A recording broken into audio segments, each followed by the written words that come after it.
ব্রিগেডে বিজেপির গীতা পাঠের পাল্টা দুর্গাপুরে কংগ্রেসের সংবিধান পাঠ। কংগ্রেসের সংবিধান পাঠকে সমর্থন করে বিজেপিকে বিটলেন রাজ্যের পঞ্চায়েত, গ্রাম উন্নয়ন ও সমবায় মন্ত্রী প্রদীপ মজুমদার। বিজেপি আক্রমণ করে বলেন, ওদের পাপ দূর হোক ভারতবর্ষ থেকে। রাজনৈতিকভাবে আমরা গীতাকে ব্যবহার করি না। ব্রিগেডে কুরুক্ষেত্রের মাটি এনে লক্ষ কণ্ঠে গীতা পাঠ শুরু হয়েছে। বিজেপির গীতা পাঠকে ঘিরে রাজ্যের রাজনৈতিক পারদ চড়ছে। ধর্মের উস্কানি দিয়ে সাধারণ মানুষকে ধর্মের বেড়াজালে আবদ্ধ করতে চাইছে বিজেপি। সাধারণ মানুষের কণ্ঠরোধ করা হচ্ছে এই অভিযোগ তুলে দুর্গাপুরের ডাক্তার বি.আর. আম্বেদকরের পাদদেশে সমস্ত ধর্মের মানুষকে একত্রিত করে সংবিধান পাঠে জাতীয় কংগ্রেস। সংবিধান পাঠ করেন কংগ্রেস সমর্থিত আইনজীবীরা। পশ্চিম বর্ধমান জেলা কংগ্রেসের সভাপতি দেবেশ চক্রবর্তী বলেন, দেশের মানুষকে জাগ্রত করতে এবং বিজেপি ধর্মের উস্কানির প্রতিবাদে তাদের এই সংবিধান পাঠ। এদিকে রাজ্যকে বঞ্চনা করছে বিজেপি। এই অভিযোগ তুলে দুর্গাপুরের ইস্পাত নগরী জুড়ে বাইক মিছিল তৃণমূলের। এই বাইক মিছিলে যোগ দিয়ে রাজ্যের পঞ্চায়েত, গ্রাম উন্নয়ন ও সমবায় মন্ত্রী প্রদীপ মজুমদার বলেন, চেয়েছিলাম কর্ম দেখাচ্ছে ধর্ম। গীতা তো আমরাও পাঠ করি, কিন্তু রাজনৈতিকভাবে গীতাকে আমরা ব্যবহার করি না।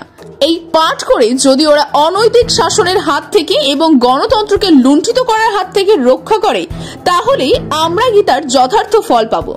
সংবিধানকেও হত্যা করছে বিজেপি বলেও তীব্র কটাক্ষ করেন তারা।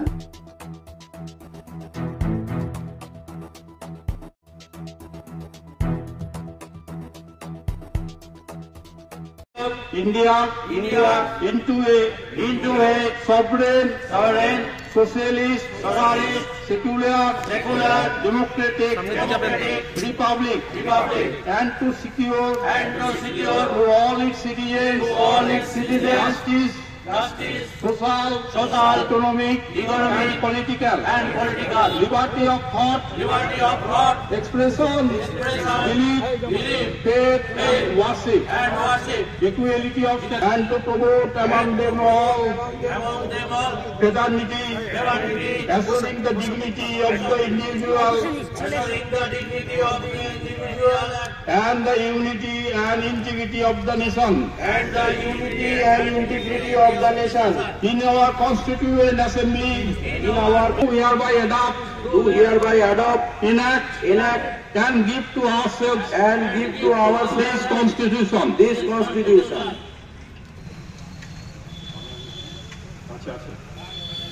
আমরা ভারতের জনগণ,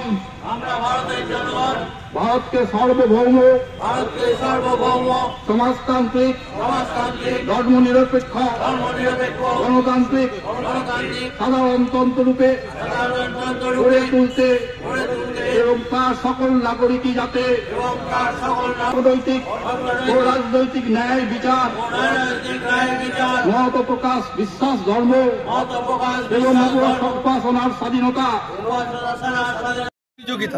ভারতবর্ষের গণতান্ত্রিক কাঠামোর উপর আঘাত আসছে, সাংবিধানিক কাঠামোর উপর আঘাত আসছে। আপনারা দেখেছেন, আইন আদালত এরা কেউ মানে না। এরা পার্লামেন্টে বিরোধীদের কণ্ঠকে রোধ করে ভারতবর্ষের সংবিধান চেঞ্জ করছে। সেখানে 145 থেকে 150 জন সংসদকে বিনা কারণে সেখান থেকে বহিষ্কার করা হবে এবং তারপরে তারা ধর্মের বেড়া জালে গোটা ভারতবর্ষের মানুষকে আফিং খাওয়ানোর চেষ্টা করছে। কেউ গীতা পাঠ করছেন, কেউ চণ্ডী পাঠ করছেন, কেউ রাম মন্দির বানাচ্ছেন, কেউ জগন্নাথ মন্দির বানাচ্ছেন।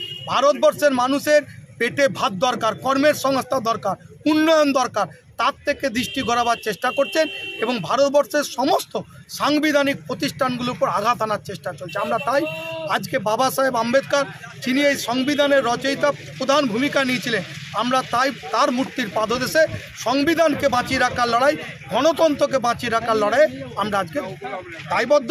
তাই এখানে আমরা এসে সংবিধান পাঠ। বিরোধীরা কটাক্ষ করছে আপনাদের এই সংবিধান পাঠকে। দেখুন, বিরোধীদের তো কাজই, যারা সংবিধান মানে না, আইন আদালত মানে না, গণতন্ত্র মানে না, তারা তো গণতন্ত্রের প্রতিষ্ঠার জন্য কংগ্রেস লড়বে, তাদের তো আপত্তি হওয়া স্বাভাবিক।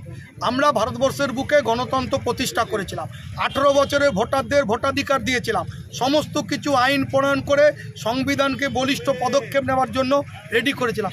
তার উপর যারা আঘাত আনবে, তাদের সভাপতি কর্মসূচি তাদের ভাল লাগবে না।